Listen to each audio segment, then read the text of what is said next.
মুসলিম ও আহলে হাদিস কি আলাদা? যদি একই হয় তাহলে আহলে হাদিস নাম শুনতে হবে কেন? না কি বলেছেন যেন বলতে চাইছেন যে মুসলিম বলবো না আহলে হাদিস বলবো, এটাই তো? এটাই আপনি আমাকে প্রশ্ন করলেন যে মুসলিম না আহলে হাদিস। আমি যদি এখন আপনাকে প্রশ্ন করি যে আপনি মুসলমান না বাংলাদেশি, উত্তর দেন। আপনি একটা উত্তরটা কি হলো? আমি আপনাকে প্রশ্নই করেছি, বুঝার চেষ্টা করুন। আমি আপনাকে প্রশ্নই করেছি আপনি মুসলিম না বাংলাদেশি। উত্তরটা কখনো দুইটাই হবে না তো।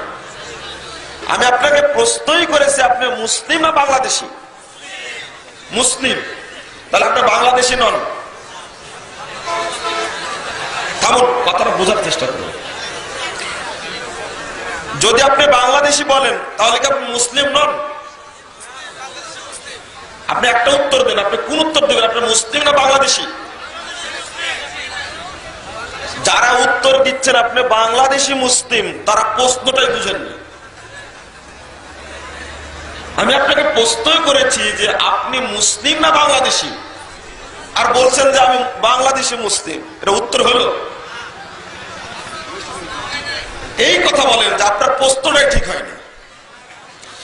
যদি এটা বলেন যে আপনার প্রশ্ন ঠিক হয়নি, তাহলে আমাকে যে প্রশ্ন করেছেন যে মুসলিম বলবো কি বলে যে আহলে হাদিস বলবো, প্রশ্নটাই তো হয়নি আপনার।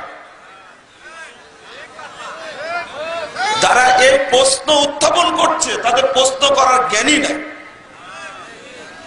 বুদ্ধি নাই তাদের প্রশ্ন করার। প্রথম কথা বলছি আমি। হ্যাঁ, এবার বলবেন যে আপনি তো কথা বলছেন কিন্তু জাকির সাহেবও তো বলেছেন মুসলিম বলতে হবে। হ্যাঁ, জাকির সাহেব আমাদের চেয়ে আপনারা জাকির সাহেবের বেশি নিকটের মানুষ হয়ে গেছেন।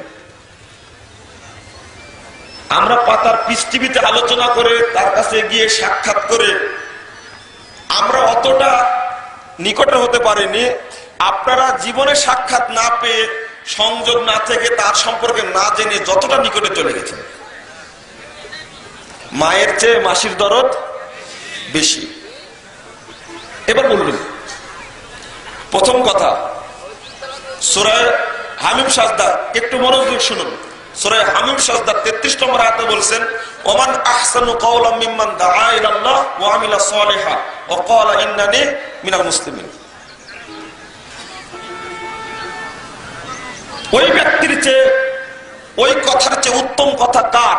যে ব্যক্তি আল্লাহর দিকে মানুষকে ডাকে এবং নিজেকে বলে আমি একজন মুসলিমদের অন্তর্ভুক্ত। প্রথম কথা হলো এই আয়াত পড়ে আপনাকে বলতে হবে আমি মুসলিম। পৃথিবীর বুকে কোন সাহাবী ও মুহাম্মদ সাল্লাল্লাহু আলাইহি সাল্লাম কি বলেছেন যে এই আয়াত দ্বারা প্রমাণিত হয় যে মানুষকে মুসলিম বলতে হবে? দ্বিতীয় কথা, যিনি দায়ী তিনি বলবেন যে মুসলিম। আপনার এই আয়াতের মধ্যেই বলছি যিনি দায়ী, ওমান আহসানু কাওলাম মিম্মান দাআ ইলাল্লাহ, যিনি দায়ী তিনি মুসলিম পরিচয় দিবেন। আপনারা কি সবাই দায়ী? তাহলে আপনার পরিচয় মুসলিম হবে কেন? 3 নম্বর পৃষ্ঠায় ইমাম বুখারী বলছেন ওয়াহুম আসহাবুল হাদিস, তাদের নাম হলো আসহাবুল হাদিস। আর ইমাম বুখারী তার সহিহ বুখারীর 2য় খণ্ডের 1016 পৃষ্ঠায় বলছেন ওয়াহুম আহলুল ইলম, তারা হলো ইলমের সংরক্ষণকারী। এবার শুনুন, এক বইয়ে বললেন তিনি আসহাবুল হাদিস, আর সহিহ বুখারীর মধ্যে তিনি বললেন আহলুল ইলম। এই 99 সালের 2রা সেপ্টেম্বর মারা গেছেন বিখ্যাত মুহাদ্দিস আলবানী। তিনি আবার বলছেন লা মুনাফাতা বাইনাহুমা লিআন্না আহলুল ইলম ওয়া হুম আসহাবুল হাদিস। আলবানী এসে এতদিন পরে সমন্বয় করছেন যে আহলুল ইলম আর আসহাবুল হাদিসের মধ্যে কোনো পার্থক্য নেই। যারাই আহলুল ইলম তারাই আসহাবুল হাদিস। বলুন আলহামদুলিল্লাহ। আর 2টা উদ্ধৃতি দেব, পরবর্তী চলে আসুন। ইমাম ইবনে তাইমিয়াকে জিজ্ঞেস করবেন আপনি যে এই দলটি কোন দল? ৭৩ ফেরকার একটি ফেরকা জান্নাতে যাবে, সেটা কোন দল? তিনি বলছেন ওমিন আহলিস সুন্নাহ ওয়াল জামাআহ মাযহাবুন কদিবুন মারুফুন ক্বাবলা আন ইয়াখলুকাল্লাহু আবা হানিফা ওয়া শাফিঈ আহমদ মালিকান ওয়া শাফিঈ ওয়া আহমদ ফাইন্নাহু মাযহাবুস সাহাবা তালাক্কাউহু আন নাবিয়্যিহিম। মিনহাজুস সুন্নাহ প্রথম খণ্ডের ১৫৬ পৃষ্ঠা খুলুন। ইবনে তাইমিয়াকে জিজ্ঞেস করলাম, তিনি বললেন এটা হলো আহলে সুন্নাহ ওয়াল জামাআহ মাযহাব। এই মাযহাবটা হলো অতি পরিচিত প্রাচীন একটি মাযহাবের নাম। এই মাযহাবটা সৃষ্টি হয়েছে ইমাম আবু হানিফা, ইমাম মালিক, ইমাম শাফি, ইমাম আহমদ বিন হাম্বলকে আল্লাহ সৃষ্টির বহুদিন পূর্বে ফাইন্নাহু মাযহাবুস সাহাবা, এটা হলো সাহাবীদের মাযহাব, তালাক্কাউহু আন নাবিয়্যিহিম, আর সাহাবীরা পেয়েছে তাদের নবী থেকে। এবার আপনি বলুন কয়টি নাম হলো? দুঃখজনক হলো আহলে হাদিস শব্দটি হলো বৈশিষ্ট্যগত নাম, এটা আকীদার নাম, আর জাতির নাম হলো কি? মুসলিম। আর আপনাকে কে বলেছে যে আপনাকে পিঠে আহলে হাদিস সিল মারতে হবে?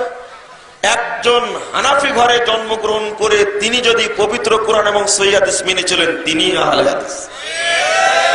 একজন হিন্দু যদি হিন্দুর ঘরে জন্মগ্রহণ করে পবিত্র কোরআন এবং সহিহ হাদিস মেনে চলে মুসলমান হয়ে, তাহলে তার নাম কি? আহলে হাদিস।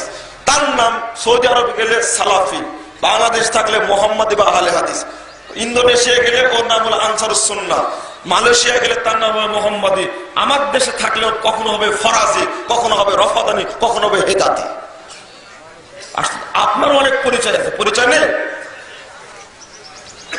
আমি অত ব্যাখ্যা করতে না, ব্যাখ্যাটা ভালো করে করেন আমরুল্লাহ বিন ইসমাইল সাহেব। আমি একটু দলিল ভিত্তিতে একটা কথা বললাম আপনাদের উদ্দেশ্যে। তাহলে প্রশ্ন উত্তর আপনার কাছে নিতে হবে কেন? ওই দলটির নাম কি?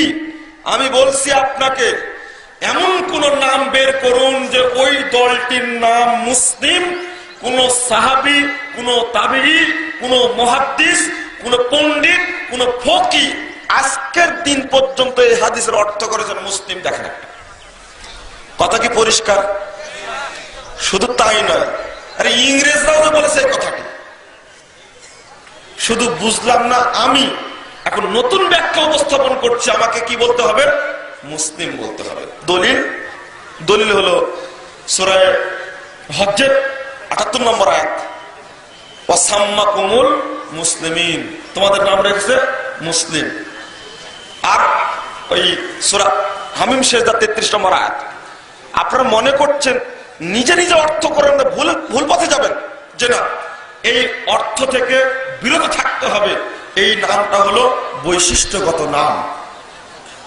আরেকটি প্রশ্ন, যদি আহলে হাদিসই বলতে হবে, তাহলে পৃথিবীর সমস্ত মানুষকে আহলে হাদিস বলতে হবে না? সবাইকে আহলে হাদিস বলে? সৌদি আরবে যারা সালাফি বলে তাদেরকে কাফের বলবেন আপনি? যারা আপনার মতো আকীদা, আপনার মতো আমল, আপনার মতো বিশ্বাসকে লালন করে মালয়েশিয়ার মানুষ, তাদেরকেও তারা বলে মোহাম্মদী, আপনি কি বলবেন তারা কাফের? আহলে হাদিস বলে না তারা। ইন্ডিয়ার মানুষ বলে মোহাম্মদী, আপনি কি তাকে বলবেন তারা কাফের, যেহেতু আহলে হাদিস বলে না? থিসিস খুললে ভালো পাবেন, বিভিন্ন নামে আহলে হাদিস, আহলে হাদিস থিসিসের মধ্যে উল্লেখ করা আছে, এবং আহলে হাদিস কি ও কেন বইয়ের মধ্যে উল্লেখ করা আছে। আরেকটা উদ্ধৃতি দেয়নি, সর্বশেষ ব্যক্তি মুহাদ্দিস হিসাবে নাসিরউদ্দিন আলবানী রাহিমাহুল্লাহর বক্তব্য কি? লা তাযালু তায়ফাতুম মিন উম্মতি যাহিরিল হক, সর্বদা একটি কাফেলা হকের উপরে বিজয়ী থাকবে। 270 নম্বর হাদিসটি সিলসিলা সহিহের মধ্যে খুলুন। সর্বদা একটি দল হকের উপরে বিজয়ী থাকবে, সেই দলটি কোন দল? আলোচনা করতে গিয়ে আলবানী 9 পৃষ্ঠা আলোচনা করেছেন, এবং 9 পৃষ্ঠার মধ্যেই তিনি তুলে ধরেছেন তাদের নাম হলো আহলে হাদিস, তাদের নাম হলো আসহাবুল হাদিস, তাদের নাম হলো আহলুস সুন্নাহ, তাদের নাম হলো আহলুল ইলম। এতগুলো কথা বলেছেন, তারা হলো সালাফি। তার ভাষাটা বলি, তিনি বলছেন ওহুম আহলুল হাদিস আল্লাযীনা লা আহসানাল্লাহু মাহুম লা ইয়াতাআসাবুনা লিকাউলিন শাখসিন মুআয়্যানিন মাহমা আলা সামাহা মুহাম্মদ সাল্লাল্লাহু আলাইহি ওয়াসাল্লাম। তারা হলো আহলে হাদিস। আল্লাহ যেন কাল কিয়ামতের মাঠে তাদের সঙ্গে আমাদেরকে একত্রিত করেন। বলুন আলহামদুলিল্লাহ। এত বড় কথা কি ভুলা যায়? এরপরের বক্তব্য তিনি বলছেন, আহলে হাদিসরা এমনই জিনিস, তারা একক কোন ব্যক্তির কথাকে প্রাধান্য দেন না মুহাম্মদ ব্যতীত। আর অত বড় যতই পণ্ডিত থাক না কেন, মুহাম্মদ ব্যতীত কোন ব্যক্তির কথাকে প্রাধান্য দেয় না।